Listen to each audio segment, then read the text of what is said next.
একটা আপুর রিকোয়েস্টের এই ডিজাইন ৪০ ইঞ্চি বডির, গলার পাশে পৌনে ৩ ইঞ্চি এবং গলার লং ৫.৫ ইঞ্চি নিয়ে নিব।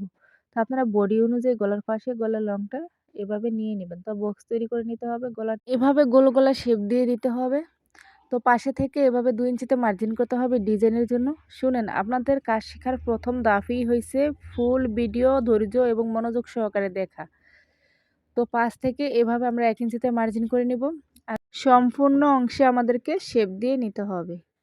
তো এই শেপ অনুযায়ী আমরা এখন কাটিং করে নিব। ডিজাইনটি কিন্তু খুবই সহজ যদি আপনি বুঝেন। তো এই ভিডিওটি যদি আপনি পরবর্তীতে দেখতে চান বা প্রথম অবস্থা দেখে কিন্তু কেউই কাজ শেখা সম্ভব না। আপনি ২ থেকে ৩ বার প্লে করে ভিডিও দেখবেন, তাহলে কিন্তু বুঝতে পারবেন বিষয়টা। তো অবশ্যই শেয়ার দিয়ে রাখবেন। তাহলে ভিডিওটি আপনি বারবার দেখে আপনি নিজের জন্য বা কাস্টমারের জন্য কিন্তু তৈরি করতে পারবেন। এই বড় গলার পট্টিটি আমরা অ্যাটাচ করব। আর যে ২ ইঞ্চি চওড়া করে আমি পট্টিটি নিছি, আমরা এখন কাগজের উপরে বসিয়ে কিন্তু সেম এরকম একটি গলা তৈরি করে নিব। তো কাগজটি কিন্তু ডবল ভাঁজ দিয়ে রেখেছি আমি। ২ ভাঁজ দিয়ে রাখার পরে এভাবে আমাদেরকে কিন্তু কাটিং করে নিতে হবে। তো এটাতে কিন্তু আমরা গলার পাইপিংগুলো সেট করব। আর যে বড় অংশটি আমি ৫ থেকে ১ ইঞ্চি নিছি, ওইটা আমরা এভাবে কাপড়ের উপরে বসিয়ে গলা তৈরি করে নিব। তো ৫ থেকে এভাবে আমরা 1/2 ইঞ্চি রেখে কাটিং করে নিব। তো আমরা নরমালি কামিজের গলাগুলো যেভাবে বসাই, এভাবে কিন্তু আমাদের বসাতে হবে।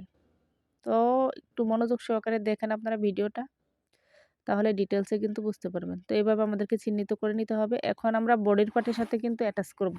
মানে কামিজের সামনের পার্টের সাথে এই গলাটি অ্যাটাচ করব। নরমালি আমরা কামিজে যেভাবে গলা বসাই, এভাবে কিন্তু গলাটি বসিয়ে নিতে হবে। তো ভিতর থেকে এভাবে বাড়তি কাপড় কাটিং করে নিব। ফিনিশিং ভালো পাওয়ার জন্য ছোট্ট, ছোট কাট বসিয়ে দিতে হবে। তো আমরা গলাটি এখন উল্টিয়ে নিব। তো গলাটি কিন্তু অনেক বড় দেখতে মনে হবে। তো সমস্যা নেই, আমরা ভিতরের ডিজাইন যখন দিব তখন কিন্তু অ্যাকুরেট হয়ে আসবে আমাদের গলার মাপের সাথে। এখানে আমি গলাটি মেশিন সেলাই দিয়ে নিয়েছি। আপনারা চাইলে হাত সেলাইও দিতে পারেন। তো মেশিন সেলাই দিলেই সবচেয়ে বেস্ট আমার কাছে মনে হয়। তো এখন আমরা লুপ তৈরি করে নিব। মানে যে আমরা ডুরিগুলো বসাবো, তো আমরা 1/2 ইঞ্চি এভাবে দূর থেকে, মানে 1/2 ইঞ্চি চওড়া হবে আমার ডুরিগুলোর মাপ। তো এভাবে আমরা স্টেপ ভাবে কিন্তু সেলাই বসিয়ে দিয়ে ডুরি তৈরি করব। তো এখানে বেশি চিকন করবেন না এবং বেশি মোটাও করবেন না।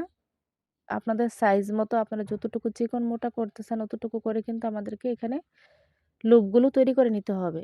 এছাড়া সালোয়ারের ফিতা যেভাবে তৈরি করেন, এভাবে কিন্তু তৈরি করতে পারেন। তো এখানে আমি অনেকগুলো তৈরি করে নিয়েছি অলরেডি।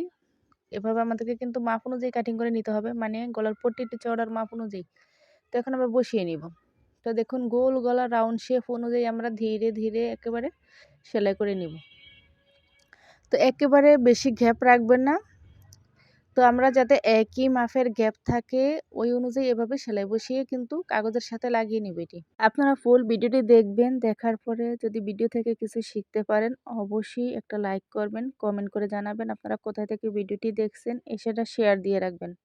আপনাদের পেজ বা প্রোফাইল আইডিতে সেটা কারো মাধ্যমে শেয়ার দিয়ে রাখতে পারেন, তাহলে খুব সহজে আপনি ভিডিওটি খুঁজে পাবেন। তো দেখুন, আমরা এখন সাইড থেকে সেলাই বসিয়ে দিব। তো এই সেলাইগুলো অনেক অনেক গুরুত্বপূর্ণ। এখানে আঁকা বাঁকা করা যাবে না। একই নিয়মে বা একই সিস্টেমে এভাবে আমরা সেলাই বসিয়ে দিব।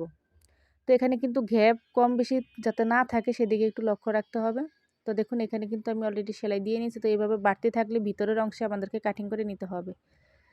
তো বাহিরের অংশ এভাবে আমাদেরকে কাটিং করে নিতে হবে। দেন আমরা এখন গলায় পাইপিং করব। তো পাইপিংয়ের জন্য বাঁকা করে কাটিং করে নিতে হবে। তো এখানে সোজাসুজিভাবে কাটিং করবেন না, শুধু লোফ বা ডুরু তৈরি করতে গেলে আপনি সোজা কাটিং করবেন। আর এখানে গলার অংশে আমরা পাইপিং সেট করব, এটা কিন্তু বাঁকা করে তৈরি করতে হবে। বাঁকা করে তৈরি না করলে ফিনিশিং ভালো আসবে না বা আঁকা বাঁকা হয়ে থাকবে। তো দেখুন, এভাবে উল্টো পাশ থেকে আমরা ডবল করে পাইপিংটিকে কিন্তু 2 ভাঁজ দিয়ে আমরা সেলাই বসিয়ে দিব। তো আমাদেরকে 1/2 ইঞ্চির মতো পাইপিং বাড়তি রেখে সেলাই বসিয়ে দিতে হবে। তো এখন আমরা পাইপিংটিকে দেখুন সোজা দিকে নিয়ে আসব। তো আমরা এখন যতটুকু পাইপিং করব, এখানে চিকন মোটা আপনারা যতটুকু মন চায় এতটুকু কিন্তু এভাবে পাইপিং করে নিতে পারেন। আশা করি আপনাদেরকে বুঝাতে পারছি। এছাড়া আরও ভিডিও দেওয়া আছে কিভাবে চিকন মোটা পাইপিং করতে হয়, আমার পেজ থেকে দেখে নেবেন। যারা পেজটি ফলো করেনি অবশ্যই পেজটি ফলো করে রাখবেন।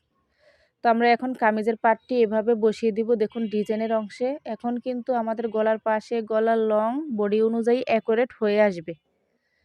তো দেখুন, এইভাবে আমাদেরকে কামিজ পাটটি সুন্দরভাবে বসিয়ে বসিয়ে সেলাই দিয়ে নিতে হবে। তো এখানে কিন্তু একটু গ্যাপ আছে, মানে এখানে আরেকটা ফিতা কিন্তু পড়ে গেছে। তো আমরা এভাবে ফিতাটা সেলাই দিয়ে অ্যাটাচ করে নেব। মানে আমাদের কাঁধ তো অবশ্যই সেলাই দিতে হবে, কাঁধ সেলাই দিয়ে জয়েন করতে হবে কামিজ পাটটি। তো ভিতরে কাগজটি এভাবে আপনারা উঠিয়ে নেবেন, তাহলে সুন্দর একটি গলার ডিজাইন হয়ে যাবে। তো অবশ্যই লাইক কমেন্ট শেয়ার করবেন ভিডিওটি বেশি বেশি।